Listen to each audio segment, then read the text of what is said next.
welcome to Legacy IAS Academy. In this video we will be discussing a current affair topic as to why is Iran executing in big numbers. Okay, this will be the detailed video that we will be having a look into.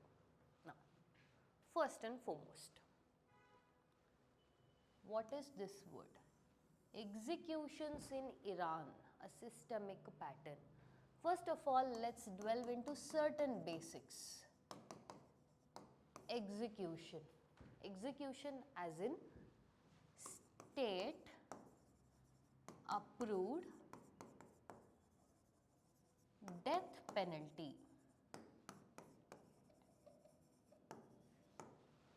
Okay.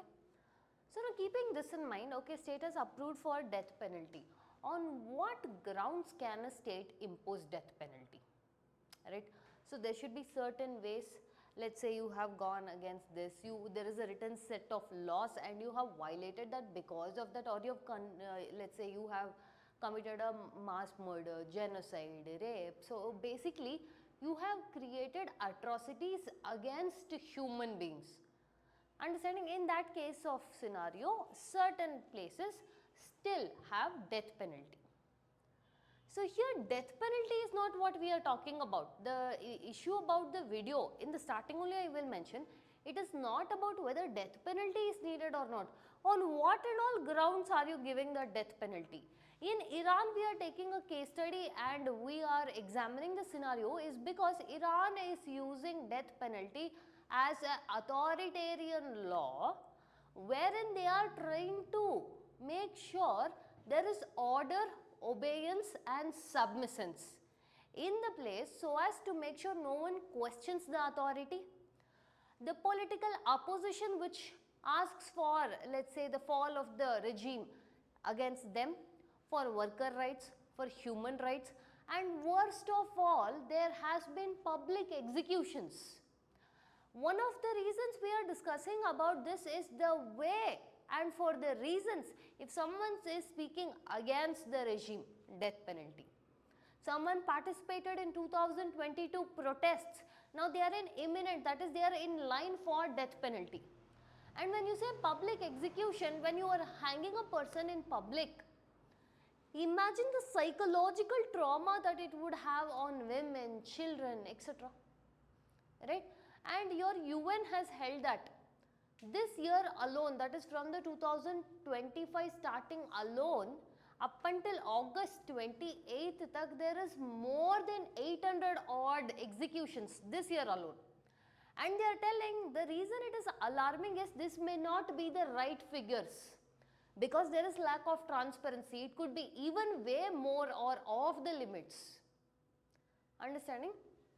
So, with respect to the execution in Iran, it is about humanitarian violation, international concern and state control. We will be discussing also what type of executions are carried out.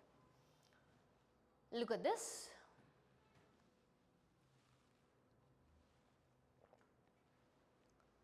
Up until, that is from January 2025 to August 28,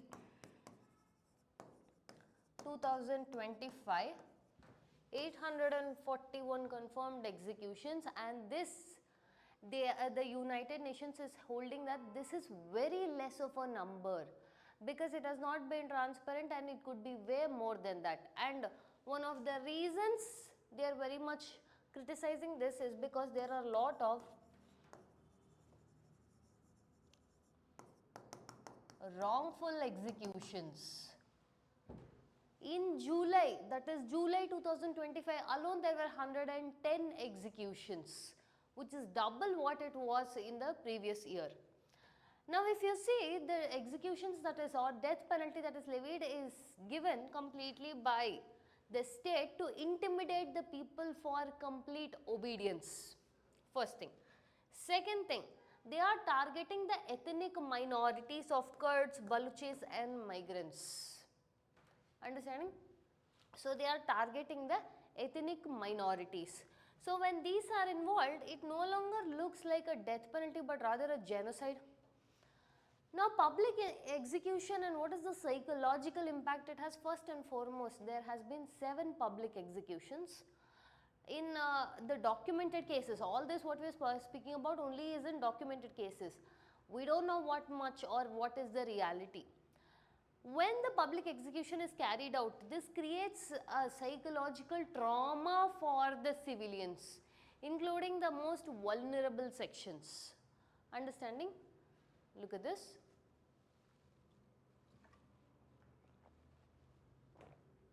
What is the reason?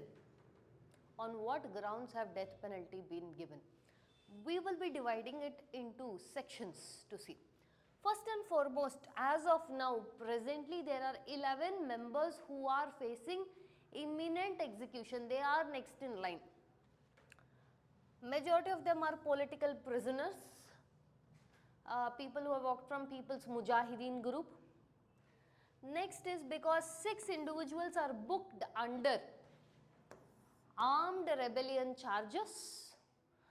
Again, because of them having link with People Mujahideen group and majority from your opposition group and also workers, activists, let's say with respect to labor rights.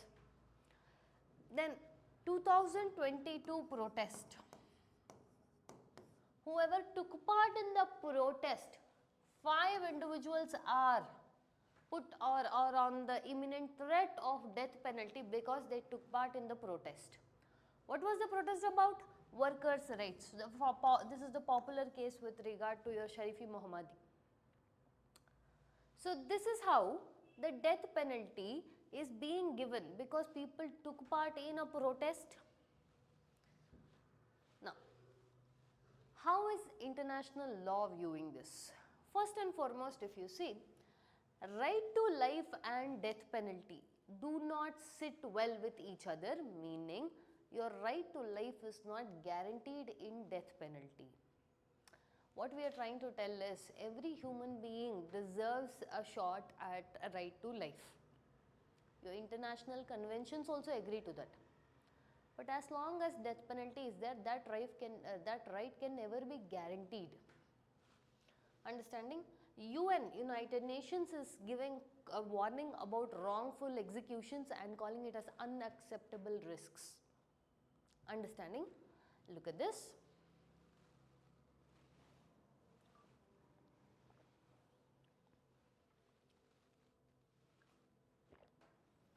Iran here is using death penalty as a tool of intimidation. So this is intimidation versus justice, as in they are using it as a political tool to control the narrative. Now the concept of rule of law is thrown outside the window. Why is Iran executing in bigger numbers? Simple logic: opposition suppression, political dissidents, activists who are linked to People's Mujahideen, and also your political dissidents who have left or who have been from your People's Mujahideen group. So in short, anyone who threatens or anyone who opposes the regime. Now with respect to religious and cultural aspect, now we all know Iran is more of a theocratic state. So from religion perspective, theocratic means dominated by religion. In this case, what does the religion tell about this? First and foremost, they are using Shia Islamic law, that is, death penalty is rooted in your Shia interpretation, wherein it also, that is, the state is justifying that death penalty is justified for rebellion. Rebellion, for any rebellious activity towards the state, the punishment can also be given as death penalty. And religious leadership or the religious leaders who are there, they are justifying this death penalty using the religious roots. And also they are telling this is how they are going to preserve the social order. Islamic penal code also legitimizes harsher punishment, and this is what your Iran is using to justify itself. How is the international community handling, or how is it responding to this? Look at this.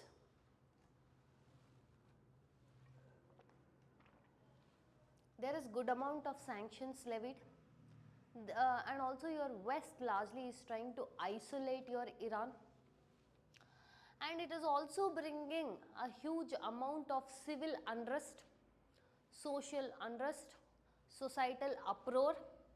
Despite this, authoritarian governance is trying to curb down on these, that is hit down on people's fundamental rights. Now we will be discussing about the role of Mossad. See, Mossad is your Israeli intelligence unit which carries out covert operations. Look at the word I used. Covert operations. Covert means in secrecy. Understanding? This is Israeli intelligence organization. Now, first and foremost, how Mossad tries to, let's say, in Iran, as of now we saw the background, right? Israel, how is it trying to enter Iran and do its covert operations, or why is it having the need to do covert operations? This will be another video we did in Legacy IAS Academy between your Israel, Iran, what is the issue. Yes, recently we also saw Operation Rising Lion. Yes, that will be one of the best examples for this. Understand this. Your Israeli intelligence of Mossad will target Iranian targets. Iranian targets as in, it will go for, look at the word here, covert operations wherein it will track down the arms deal, it will expose the nuclear enrichment, and it will also try to assassinate top scientists, leaders so as to reduce the nuclear enrichment. Understanding? At the same point of time, it tries to, its main focus, Mossad's main focus is the Iran's nuclear program. And it also carries out a lot of assassinations related to nuclear scientists. That's what we saw in 2012 with respect to Mustafa Ahmed Roshan. It also carries out cyber attacks. Now in this case, Stuxnet virus, this is a joint operation of Israel and USA. The main thing in 2009 it was carried out, the main ideology was to reduce the advancement of your nuclear program or nuclear enrichment. Now we saw Mossad is doing these things. How does it do? And what are the recent operations? First and foremost, a recent operation is first deep infiltration. When I mean deep infiltration, you hire to give the information on Iran from Iran itself. Okay. Next is agent recruitment. Same. You will make sure you will hire someone, or you will make sure that they will work as your spies. Then is document exfiltration. You will swap out, you will bring out all the important document information with regard to nuclear programs, top leaders, scientists who are associated with it. And then they will try to directly sabotage the nuclear developments, assassinate scientists. Understanding? Especially from 2020 onwards, General Qasem Soleimani, Iranian, who was linked with Iranian Quds Force. And also, apart from your scientists, even officials who are very much involved in trying to reduce, or in officials who are trying to increase the nuclear enrichment, they try to assassinate them to reduce the advancement. Also, they target your Hezbollah and Syrian militants. Alongside, they will undertake cyber operation, intelligence gathering, so they try to work within as well as outside Iran's ambit. What is the impact of Iran's execution? Understanding? First and foremost, if you see from Western perspective, EU and US condemn the executions because it is outright human right violation. They put huge amount of economic sanctions and additional sanctions. The word I'm using here is not tariffs, it is sanctions. Understanding?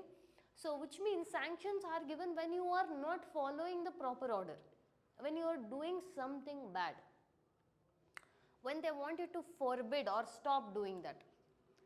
This has also created, your USA and Iran had signed your JCPOA deal, that is your Iran nuclear deal, which was orchestrated by P5+1, permanent 5+1, that is your Germany.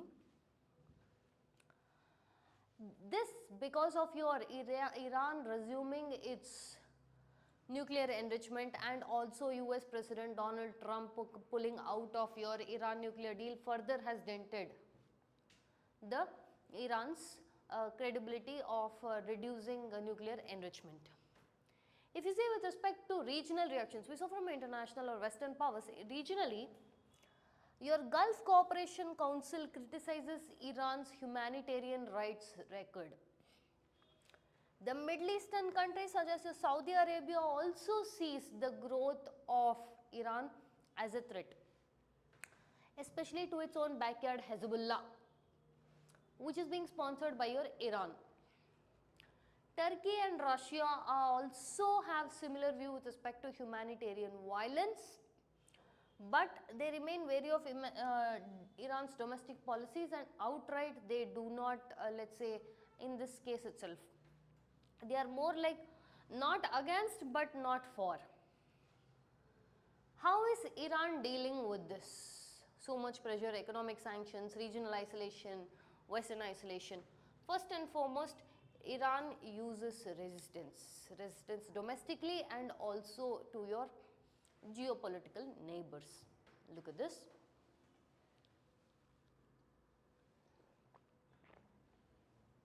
It is trying to shift its alliance.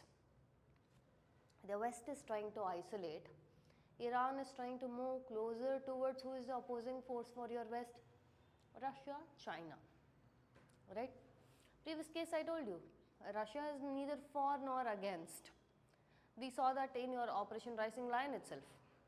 Also they get proxy support from Lebanon, Syria, Iraq, and they use this as a leverage. So what would be the possible future implications that we can see? First is UN sanctions and international pressure, especially when it is coming from human right violation. And as of now, as UN has released that Iran is conducting a lot of wrongful executions. UN intervention in order to halt mass execution and push for judicial reforms, uphold rule of law. Global advocacy in order to speak on your human right violations, which increase pressure from the let's say your NGOs, your civil society organizations. Understanding? How is this affecting Iran's domestic stability? First and foremost, it has increased public outrage, civil unrest is higher, youth unrest is increasing, and economic impact is becoming higher and higher, especially with sanctions, public dissatisfaction and social unrest. So at the end of the video, if we have to sum it up, first and foremost, how your Iran is executing. Understanding here, the question is not, again repeating, not about whether death penalty is needed or not, how wrongful it is. We also discussed about your Mossad trying to do covert operations in Iran. At the end, we have also tried to discuss as to, it is not just the works of, if West imposes isolation, if Iran goes on for diversifying its sources or trying to seek alternate powers, at the end of the day, the issue at hand of humanitarian violence still remains. So a global voice is needed in order to showcase the human right violations which are happening. Understanding? So rule of law and human rights must prevail.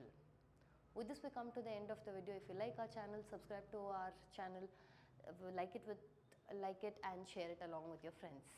Thank you.